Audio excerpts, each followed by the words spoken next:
I finished taping up the engine part of the harness, and now I'm left with a giant ball of wire because I've got to go through the rest of it to get it happy. Which, before I finish any of that, I'm not 100% sure yet if I'm going to redo a lot of it or redo even the harness, because I can still just keep the wires that are there, which is this is a stock Honda harness that I modified over the years to get to work on my car.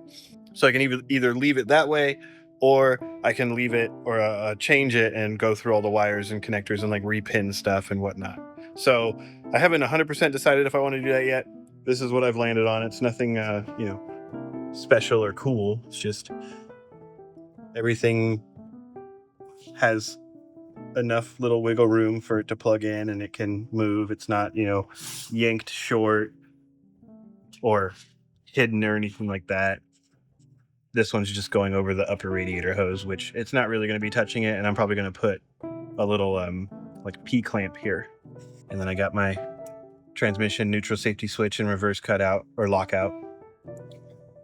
All that stuff. And then this is what I was talking about. This is just a jumble of mess. I did fix that one wire that I either found cut or I cut, one of the two.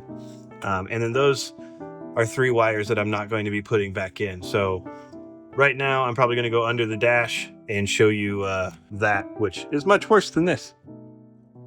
You can see the hole that everything goes out into the engine bay, which, like I said, I might move it closer to that side. That way we can just have easier access into there. This one I'll have to check and make sure that the wires are okay. It looks like either pack rats got to it or something got to it. But these are for my gauges. One is coolant temp, one is oil temp, and the other one's oil pressure. So I'll be plugging those in, routing those with the harness most likely. Yeah, this is taped up rat's nest. That's pretty much what I've got. This is a stock fuse box, which I'm going to use a completely different fuse box and get rid of that one and mount it better, because this was literally just hanging under my dash forever. I used to have the power cutoff switch there. I'm going to make me a bracket and have it sitting in the window, so it's also easier for safety crew to help me if I need help. But a lot of this stuff, like these wires, I'm going to probably just cut and put a connector in it. That way this thing is its own harness. We're just going to clean up all of this so that it looks presentable. So a lot of these vampire clips were from way back when, and me just not being or wanting to put in the effort. All right, I got, well, not all of it, but I'm going to end up cutting this apart too. And 4 of the wires that were going into the harness that was taped in there was the O2 sensor one, which I think in hindsight, I'm just going to drill a hole and use a grommet O2 sensor or a grommet for an O2 sensor and just have it come through here instead of having to go into the engine bay. That way I have less wires to try and put in there. These were the other 2 wires that were connected still to it. This yellow one was actually the coolant temp sensor that I'm not going to use anymore, so I got to follow that one back, and I'm going to depin it from there. And then I'm also going to, be changing the lengths of all of these wires. This is just some shielding that I haven't cut up yet. But yeah, this is not a small job. So I'm going to show you the harness, because now I'm just going to mess with it away from the car. Well, I pulled the harness out, so now it's on my table. And believe it or not, this is how much a K-Series needs to run. But this conjumble is, what I have to deal with. So what I got to do now is I'm going to start putting in the starter wire and the alternator wire so that I have those at least run. They're not really going to be as long as they need to be. And I'm pretty sure that I'm probably just going to do a bulkhead connector on my firewall.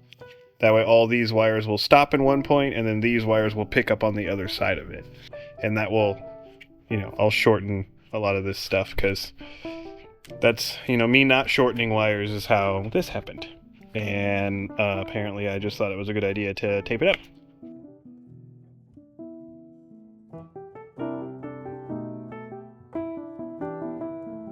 Okay, I have these ran and I gave them a tiny bit extra length just because they're going to be somewhere around there. But I was going to put the gauge, my aftermarket gauges in, and I was like, all right, well, I'll just put it somewhere around here. And I was thinking about it, and I was like, you know what? Why don't I just plug this back in and make sure they're actually the right length that I want? Because being lazy is kind of where we got here. So, not going to do that. Pulling these, getting them, kind of straight, so on and so forth. All I really want right now, because I'm kind of at the point where I think I'm just going to make myself a new harness. Making this harness, the old harness, how I want it, I can come down to this end and I can chop it at whatever length I need. And now I have the length of every wire that needs to go into the engine harness. But I need to have every wire in the engine harness.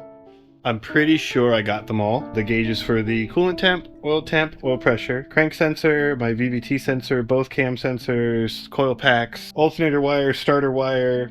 So really the next thing that I got to do at this point is count how many wires and then figure out what I'm going to do with the connector. Well, thanks for watching this one. Next one will be getting more stuff done with the wiring. Wiring just takes a really long time, so bear with me.